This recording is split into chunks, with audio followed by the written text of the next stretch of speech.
Poetspice here on YouTube. There's a link to her channel in the description box below. Every year in January, she has a Doodle Days challenge. 30 doodles in 31 days. I participated in 2014. I did not quite get 30 doodles done. I was doing scissors. I was really into doing these scissors. Different scissors, different design patterns. Toward the end, I started playing with some embossing, and I really like these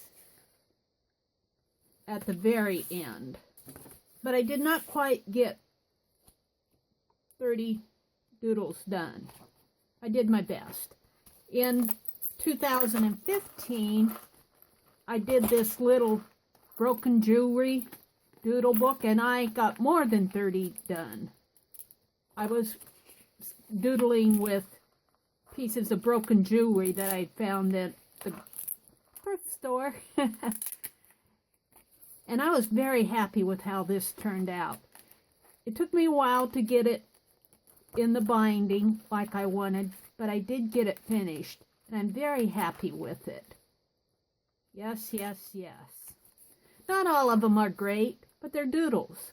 They're just experimenting. Some of them are really fun. This was a little turtle pen. This was a spider pen.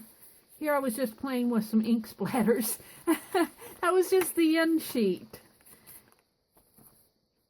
And I have the same ink splatters on the beginning too. Broken jewelry. So these were fun.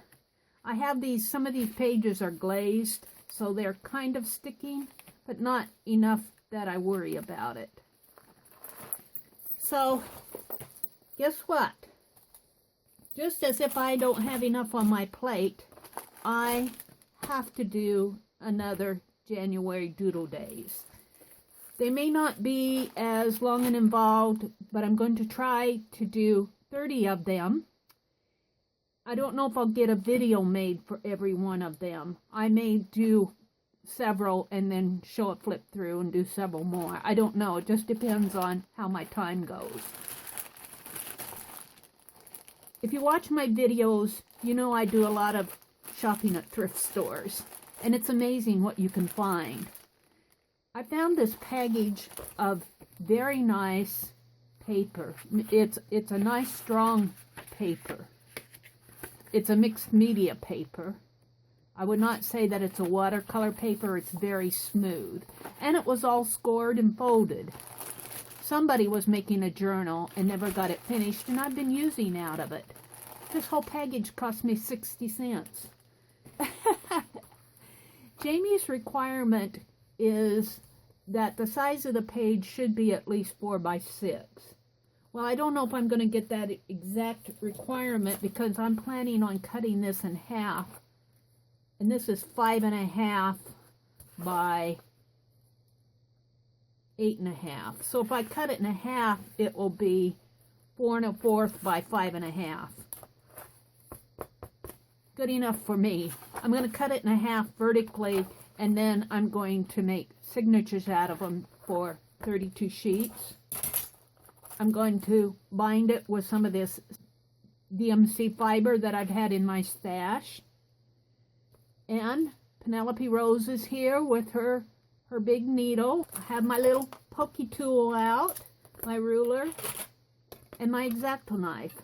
And I'm just going to go into fast forward and construct the book. I may do the first doodle. My doodles, right now, I'm thinking faces. And I'm thinking that I'll doodle vertically and flip the book open this way this time. That would be fun. So there's where I'm going with it. I also think that I am going to use, well, probably use different media, but I am really liking these R2 ink pens that I get at the dollar store. They have a nice flow of ink to them. They are water soluble, but I do like these pens a lot. I find that they write on acrylic very nice. I do like these. I almost like them as much as I do the food ball pens. You get 2 of these for $1, so you will see me using these a lot more. I'll probably be using my Sharpies and some other types of pens and my Inktense blocks. So I'm going to get started with constructing this. I'm going to go into fast forward motion, and I'm going to try to do the first doodle in this video. I'm going to get started, and you can watch.